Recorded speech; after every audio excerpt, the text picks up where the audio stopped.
좀 오래 전의 이야기지만 수련회를 가거나 아니면 기도 모임을 갖거나 어느 자리에서 이렇게 함께 모일 때 늘 빠지지 않고 불렀던 찬양 중에 하나가 갈릴리 바닷가에서 이 찬양을 참 많이 불렀던 것 같습니다. 여러분들도 젊은 친구들은 잘 기억이 안 날지 모르겠죠. 참 연세 드신 분들은 아마 기억이 나시리라고 생각합니다. 갈릴리 바닷가에서 주님은 시몬에게 물으셨네. 사랑하는 시몬아, 넌 날 사랑하느냐? 오 주님, 당신만이 아십니다. 이런 짧은 찬양이죠. 그런데 둥그렇게 앉아가지고 찬양을 부르면 또 각자의 이름을 부르면서 찬양을 합니다. 갈릴리 호숫가에서 주님은 중안에게 물으셨네. 사랑하는 중안아, 넌 날 사랑하느냐? 그러면 본인이 대답을 하죠. 오 주님, 당신만이 아십니다. 이렇게 하면서 둘러앉아 있는 사람의 이름을 다 부르면 그냥 1시간, 2시간이 지나가는 거예요. 지겹도록 불렀습니다. 예? 그 둘러앉아 있는 사람 이름을 다 불러야 되니까 그렇게 온 사람들이 다 그 사람 이름을 부르면서 사랑하는 누구야? 넌 날 사랑하느냐? 이렇게 불러주면 자기 이름을 불림을 받은 사람이 오 주님 당신만이 아십니다. 이 노래를 이 한마디를 대답을 하는 거죠.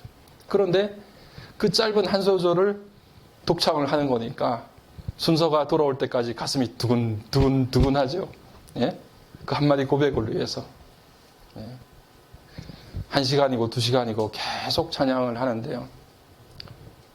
그런데 그렇게 힘들고 지루한 시간이었지만 참 좋았던 것이 모여있는 모든 사람들이 그 한 사람의 이름을 다 같이 불러주는 것이 너무 기뻤고 감사하고, 그리고 그 한 사람 각자가 주님을 향해서 오 주님 당신만이 아십니다 라고 내가 주님 사랑하는 거 주님께서 아십니다.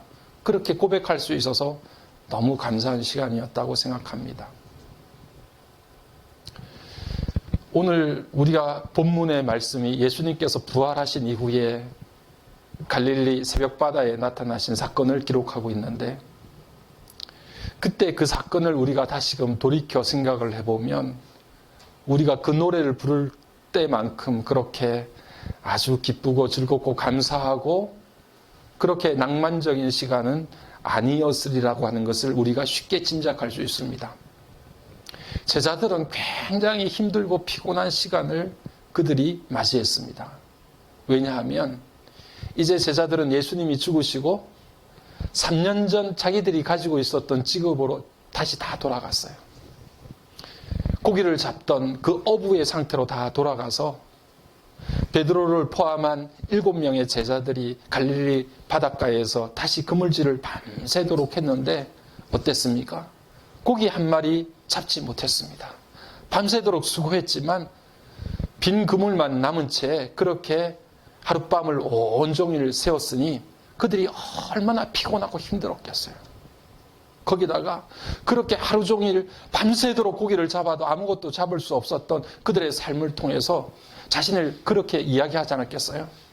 야, 나는 왜 이렇게 하는 일마다 안 되지? 나는 왜 이렇게 하는 일마다 다 망하지? 그런 생각이 제자들의 가슴 속에 밤새도록 그물질을 할 때 물고기 한 마리 잡지 못했을 때 얼마나 많은 자괴감으로 들었겠습니까? 그게 정말 제자들을 힘들게 만들었을 거예요. 그런데 오늘 여러분, 제자들을 정말 더 어렵고 곤란하고 고통스럽게 만들었던 순간이 있었습니다. 그것은 무엇이냐 하면 그들이 외롭고 쓸쓸하고 그렇게 고통스러웠던 죽음의 순간을 맞이했던 스승 예수님께서 죽었던 그 시간을 뿔뿔이 흩어져 도망해서 그렇게 달아났는데, 그 스승 예수님께서 그 갈릴리 바닷가에 나타나신 거예요. 제자들이 밤새도록 고기를 잡는 장면도 멀찍이 쳐다보시고 아무것도 잡지 못하고 헛수고만 하는 그 제자들을 바라보시면서 얘들아, 고기를 좀 잡았냐? 하고 말씀하십니다. 새벽바다에 어렴풋하게 그가 누구인지 잘 알지 못하는 그런 형체를 가지시고 처음에는 제자들을 부르시고 그렇게 말씀을 하셨는데, 고기를 아무것도 잡지 못했던 것을 예수님께서는 다 아시고 그물을 배 오른편에 던지라고 제자들에게 말씀하십니다. 그들이 그렇게 예수님의 말씀을 듣고 그물을 내렸을 때에 그 그물에 오늘 말씀을 보니까 153마리, 그 엄청난 고기들이 그물에 가득하게 잡히게 됐습니다. 그리고서 그 고기를 가지고 육지로 배를 끌어다가 오는 동안에 예수님께서 그 새벽바다에 숯불을 이렇게 피우시는 거예요. 그리고 그 숯불에다가 떡을 구우시고 물고기를 이렇게 굽고 계시는 거예요. 그때서야 제자들은 그가 예수님이라는 사실을 알게 됐습니다.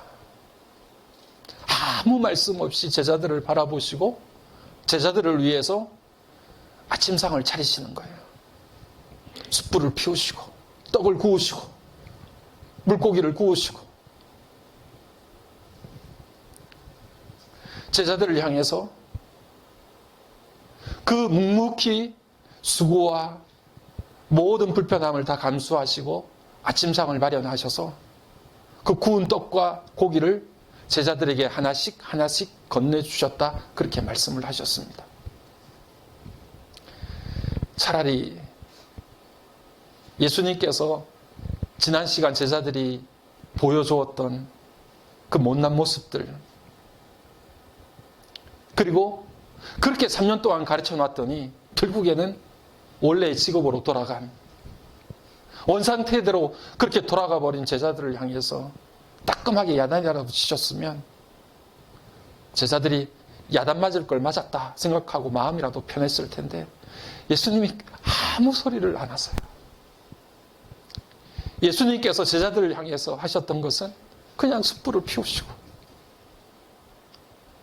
그 위에다 떡과 물고기를 얹으셔서 아침을 이렇게 준비하셔서 예수님께서 잡히시기던 전날 밤에 제자들에게 떡과 포도주를 나누어 주었던 것처럼 이 떡을 받아라, 이 잔을 받아라, 그렇게 말씀하시고 마지막까지 자신의 살과 피를 온전히 제자들에게 나누어 주셔서 내 살과 피를 통하지 않고서는 생명이 없다는 것을 증거해 주셨던 그 주님께서 다시 부활의 아침에 그 부활의 몸으로 제자들에게 나타나셔서 그곳에서 떡과 물고기를 떼어서 각자에게 하나씩 하나씩 아침을 먹어라, 그렇게 말씀하시면서 나눠주시는 거예요. 제자들이 얼마나 힘들고 어려웠겠습니까? 간밤에 물고기 잡느라고 밤새도록 그물질했던 것들도 힘들었겠지만 정말 제자들을 힘들게 만들었던 것은 그 주님께서 한마디 없이 아침을 차려서서 그들에게 아침상을 차려주시면서 그래 밥 먹어라 말씀하시는 그 음성을 들을 때 제자들의 가슴은 막 온통 어떻게 할 수 없는 그 고통 속에 사로잡혔고 목매이는, 넘어가지 않는 아침상을 그들이 아마 먹었을 거라고 우리가 생각할 수 있지 않겠습니까? 예수님이 죽으시는 그 시간 그들은 뿔뿔이 흩어져서 살 길을 찾아갔지만 제자들은 아마 십자가에 달렸던 예수님을 멀리서나마 그렇게 분명히 쳐다봤을 거예요. 그리고 우리가 영화나 영상에서 봄직한 그 고통스러웠던 예수님의 그 얼굴과 모습과 심장이 파열되기까지 죽음의 순간까지 들어가는 그 주님의 고통스러운 모습을 아마 제자들은 멀찍이라도 그것을 다 쳐다봤을 거예요.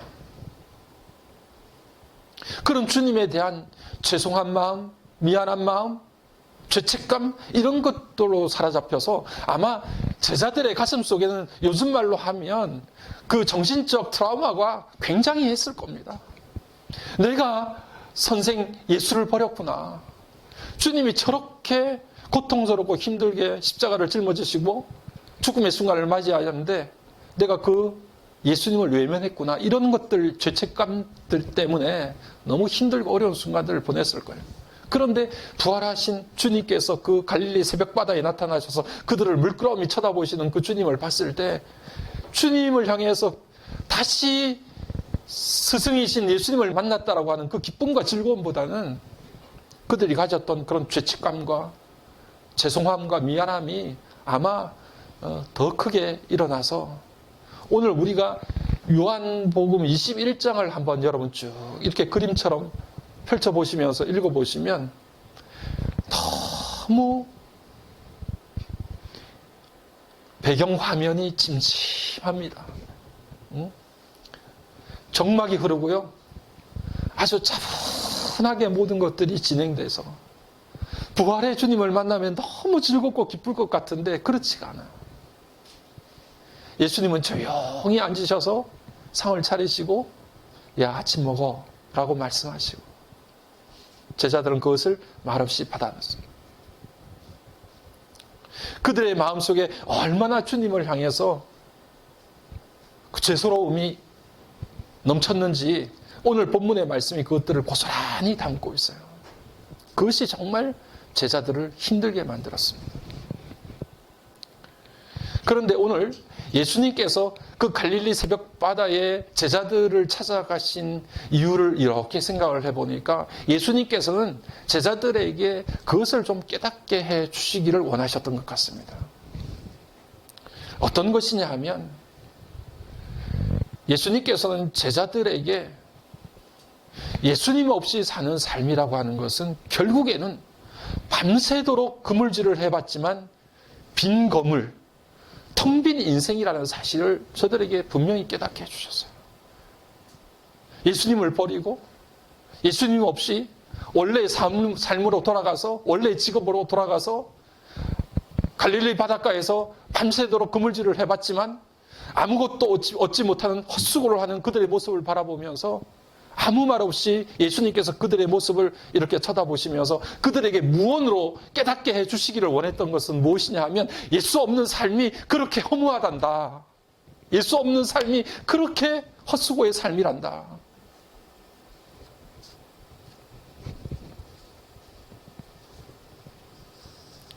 어거스틴이라고 하는 사람이요, 그의 고백록에서 그런 이야기를 합니다. 죄가 뭘까? 죄는 고장난 사랑이다. 그렇게 이야기했어요. 사랑은 사랑인데 잘못된 사랑, 고장난 사랑. 여러분, 예수님 아니고서 그 위에 그 어떤 것 위에 우리의 삶을 세우고 삶의 의미를 부여한다 할지라도 그 결말은 불행이고 그 결말은 인생의 무너짐입니다. 예수 이외에 그 어떤 것에 우리의 인생을 세워나가는 것 자체가 죄악이고 그것이 결국에는 우리를 무너지게 만들어요. 예수님 위에 그 어떤 것에 우리가 아무리 보기에 좋은 것일지라도 그 위에 우리의 인생을 세우게 되면 반드시 그것의 노예가 됩니다.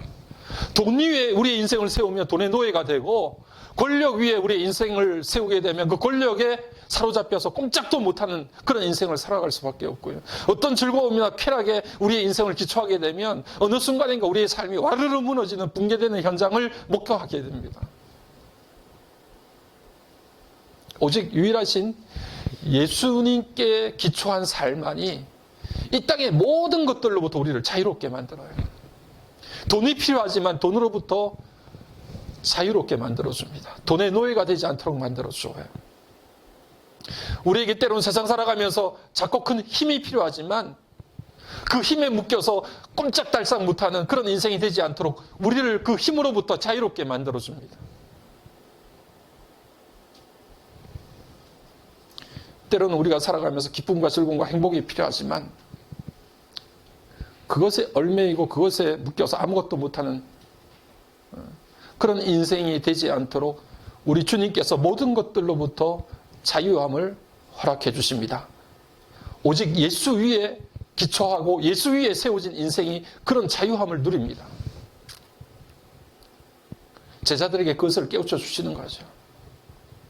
밤새도록 그물질을 해봤지만 한 마리 고기도 잡을 수 없었던 그들을 향해서 예수님께서 그물을 배 오른편에 던지라고 말씀하시고 그 말씀대로 순종할 때 그물이 찢어질 정도의 많은 고기들을 잡을 수 있었다는 것은 예수와 함께하는 삶이야말로 참되게 우리를 행복하게 만들 수 있고 기쁘게 만들 수 있고 우리 인생에 만족을 줄 수 있는 삶이라는 사실을 우리들에게 분명하게 가르쳐 주시는 것입니다.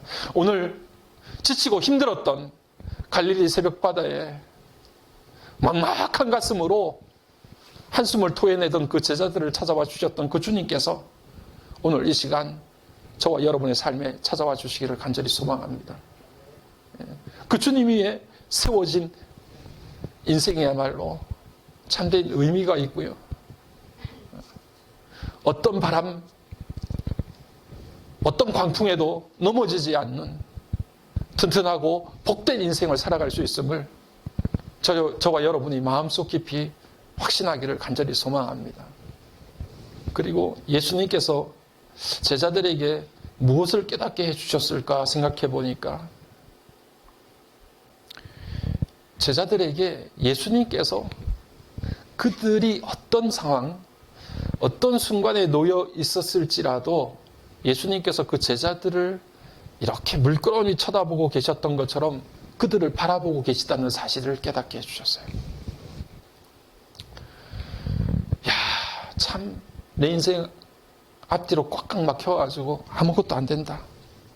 어떻게 이렇게 오직이 안 될 수가 있을까?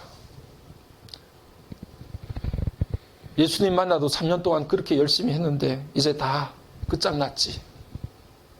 다시 원래 직업으로 돌아가서 그물질을 하더라도 밤새도록 해봤지만 아무것도 잡히지 않지. 너무 힘들고 어렵고 막막한 그런 순간들을 맞이했던 제자들에게 예수님께서 그렇게 그들을 찾아와 주셔서 쳐다보고 계시다는 사실, 바라보고 계시다는 사실을 우리들에게 말씀해 주고 계세요. 오늘도 많은 사람들이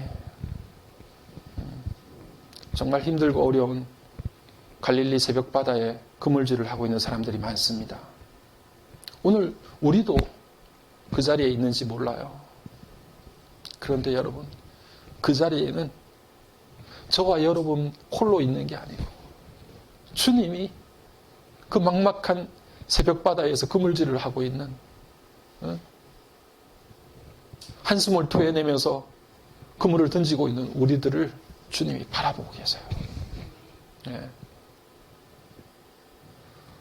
오늘 그 주님이 우리와 함께 계시다는 사실을 제자들에게 보여주시는 거예요. 여러분 야곱을 아시잖아요. 형 에서를 속이고 삼촌 라반의 집으로 도망가기 위해서 목숨을 구하기 위해서 도망갔던 그 야곱. 힘들고 외롭고 무섭고 두려웠죠. 어느 길에서 밤은 깊어가고 잠을 청할 때 누워 하늘을 볼 때 그에게 보였던 것이 무엇입니까? 하늘이 열리고 하늘과 땅이 이어지는 사닥다리가 보이고 그 사닥다리에 천사들이 오르락 내리락 하면서 하나님께서 야곱에게 들려주시던 음성을 들을 수 있었습니다. 야곱이 그 음성을 듣고 하나님이 과연 여기 계시거늘 내가 알지 못하였노라 고백합니다. 아, 이곳이 하나님의 집이었구나. 이곳이 하나님께서 함께 하시는 곳이구나 하는 것들을 깨달아 알 수 있었습니다. 내가 생각지도 못하고 내가 깨닫지도 못했던 그 자리, 그 고난의 현장에 하나님께서 야곱과 함께 하셨어요. 아주 오래전에 TV에 나왔던 내용인데요. 그 용산에서 국수를 파시던 할머니가 한 분 계셨는데 그분이 국수를 2,000원에 과거에 이렇게 파셨어요. 그런데 이 할머니가 너무 인심이 좋으신 거예요. 그래서 이렇게 양이 좀 부족하다 싶으면 그냥 국수 한 사리 그냥 더 얹어서 이렇게 사람들한테 후하게 먹고 배부를 수 있도록 그렇게 만들어 준 거예요. 그래서 그 소문이 퍼져가지고 모티브에서 이 할머니를 취재를 한 거예요. 그래서 그 취재된 내용이 방영이 됐어요. 그런데 방영이 되고 난 다음에 며칠 뒤에 파라과이에 사는 우리 교포 중에 한 분이 전화를 한 거예요. 방송국에다가. 그 내용이 이제 뭐냐 하면 자기가 그 할머니를 꼭 찾고 싶었는데 그 방송이 돼서 그 할머니를 찾게 됐다고 고맙다는 그런 내용이에요. 그래서 도대체 왜 그 할머니를 찾으려고 하느냐 그런 사연을 들어보니까 그런 겁니다. 자기가 한국에서 사업을 하다가 그 사업이 망해가지고 그 용산에 그냥 집 없는 사람들 그냥 그렇게 뒹굴면서 그냥 이리저리 잠자고 다니는 그런 홈리스처럼 그렇게 다녔던 거예요. 그렇게 다녔는데 어느 한날 너무 배가 고파가지고 그 할머니 그 국수집에 찾아간 거예요. 국수를 한 그릇을 먹었는데도 배가 안 불러서 한 그릇을 더 달라고 그래가지고 한 그릇을 더 먹고 두 그릇이나 국수를 먹었는데 문제는 이제 돈이 없는 거예요. 그래가지고 눈치를 보다가 후다닥 하고서 국수집에서 문을 열고 나와서 도망을 갔어요. 이건데 도망을 가면 그냥 도망을 가나 보다 하고서 그냥 내버려두면 좋은데 할머니가 그 또 무슨 할머니가 이렇게 뛰어나와 같이. 그래가지고 도둑놈이야! 하고 소리를 지르는 게 아니고 젊은이 뛰지 마! 천천히 걸어가 다쳐. 그렇게 소리를 뒤에서 지르더래. 그러니까 이 사람이 사업 망하고 막 그 가슴이 복받쳐가지고 그때는 세상에 보이는 것도 없고 다 원망, 불만 이런 것들만 다 넘쳐나가지고 그냥 어디다 그냥 불이라도 지르고 싶은 그런 심정이었다는 거예요. 그런데 그 할머니 국수집에서 국수를 두 그릇 먹고 돈도 안 내고 도망쳐 나오는데 할머니가 따라 나와서 소리를 치는 게 이 도둑놈이야 하고 소리를 치는 게 아니라 뛰지 마! 걸어가 다쳐.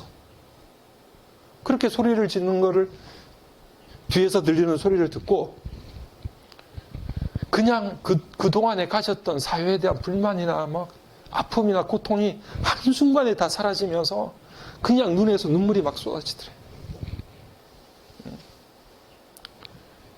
그래서 그 길로 달려가서 자기가 더 삶을 열심히 살아야 되겠다는 생각을 가지고 파라과이로 결국에는 이민을 가서 그곳에서 사업에 성공을 해서 그 할머니를 찾으려고 백번의 노력을 다 했는데 그 방송을 보고 찾았다는 거예요.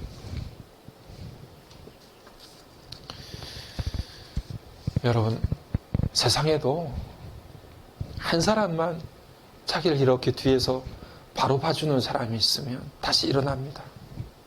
이게 거짓말이 아니에요. 제가 작년 12월에도 들었어요, 뉴스를. 어떤 뉴욕에 사는 70대 할아버지가 그 신촌 지구대에다가 현금 2,000달러를 보냈다는 거 아니에요? 그래서 그 신촌에 정말 가난한 사람들, 제대로 못 먹는 사람들 좀 한 끼라도 좀 먹여달라고 2,000달러를 그 지구대에다가 파출소에다 보냈대요. 근데 그 할아버지도 이유가 뭐냐 하니까 자기 20살, 21살 때 시골에서 처음 서울 올라와가지고 직장 구하고 그렇게 직장도 제대로 구해지지 않고 뭐 이리저리 다니면서 배가 너무 고파가지고 신촌시장 쪽 지나가다 보니까 옛날에는 여러분 홍합 이렇게 큰 솥에다가 홍합 끓여가지고 많이 팔았습니다. 그래서 뭐 얼마씩 해가지고. 근데 그 김이 모락모락 나는 그 겨울이었는데 그 추운 날 그 김이 모락모락 나는 그 홍합 한 그릇 먹고 싶더래. 근데 돈이 없잖아요, 돈이. 그래서 그 할머니한테 아줌마한테 그렇게 이야기를 했대요. 아주머니, 내일 제가 홍합 갖다 드릴 테니까 한 그릇 주시면 안 돼요. 이렇게 이야기를 했다니. 참, 그런 주제라도 있어야 얻어먹어요. 아휴, 우리 애들은 아마 그러지도 못할 것 같아. 저나 우리 애들이나 뭐 원래 주제가 없어가지고.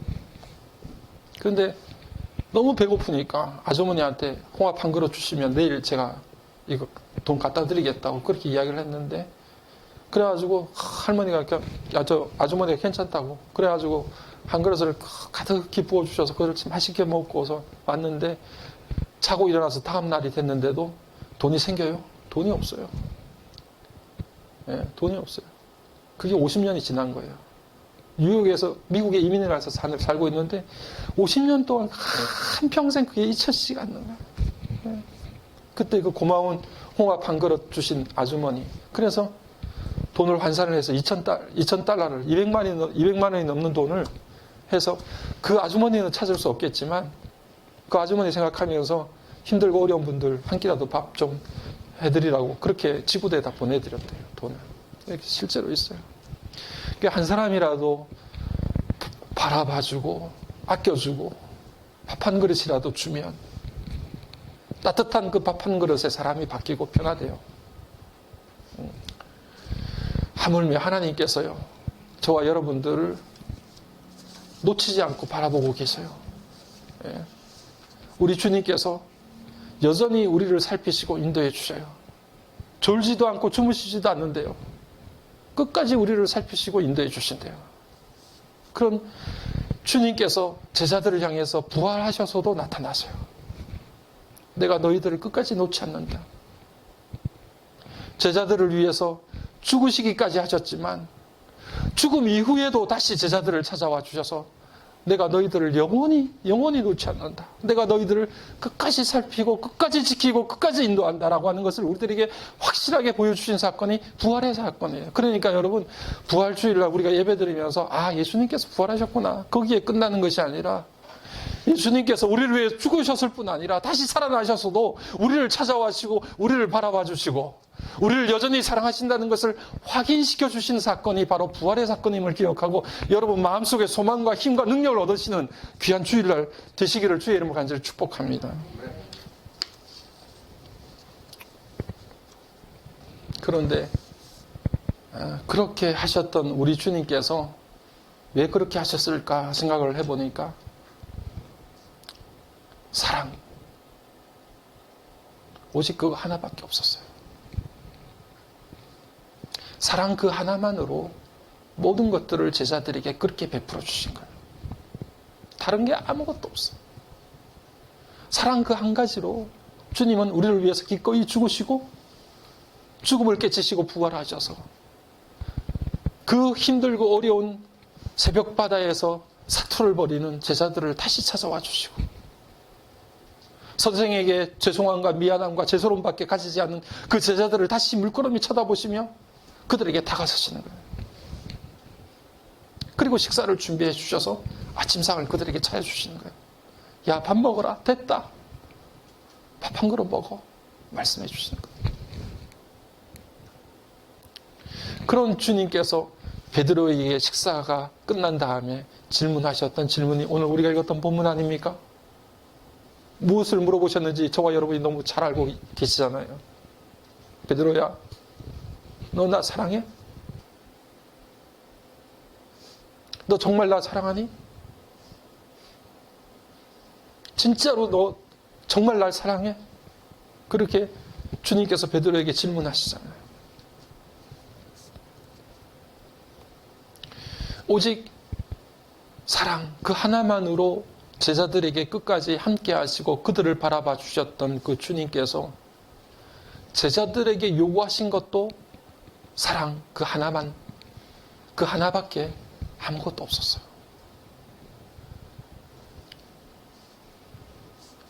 네가 제자인데, 네가 목사인데, 네가 중직자인데, 네가 예수를 50년, 60년 믿었는데, 내가 그렇게 뭘 어떻게 해줬는데, 내가 이렇게 해야 뭘 얻을 수 있는데, 내가 이루려고 하는 것이 이런 것인데, 내가 이거 안 하면 뭐가 안 되지 않을까? 하나님으로부터 심한 책망을 받지 않을까? 이런 두려움? 그 어느 것 하나 예수님의 질문에 포함되지 않았습니다. 예수님께서 베드로에게 던지셨던 질문은 단 한 가지. 너 나 사랑하냐는 질문. 그거 말고는 아무것도 없어요.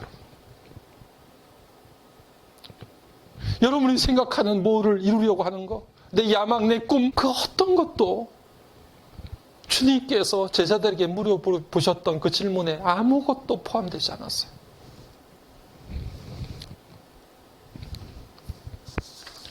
우리가 너무 잘 아는 본문이고 우리가 너무 잘 아는 내용이에요.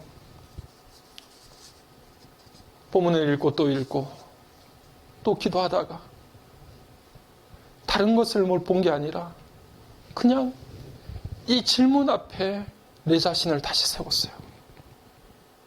여러분, 예수님은 이 질문 앞에 다시 여러분들을 각자 세우세요. 너 나 사랑해? 정말 사랑해? 사랑 그 한 가지 말고는 나는 너한테 요구하는 게 아무것도 없다. 네가 뭐 더 잘 나가고 더 큰 일을 하고 네가 뜻하는 바를 이루고 엄청난 일, 사람들이 울어볼 만한, 괄목할 만한 일들을 이루는 거, 그런 거에 나 관심이 없어. 베드로야, 너 정말 나를 사랑하니? 그 질문 앞에 제자들을 딱 세우시는 거예요. 오늘 부활의 주님께서 여러분들에게 그 질문을 다시 던지시는 거예요. 저와 여러분에게. 중하나, 너 정말 나 사랑해? 이 땅의 그 어떤 것보다도 너 나 사랑하니? 정말 진정한 마음으로 나 사랑해? 나는 너에게 그 사랑 한 가지 이외에는 아무것도 요구하지 않는다. 그걸 말씀하세요.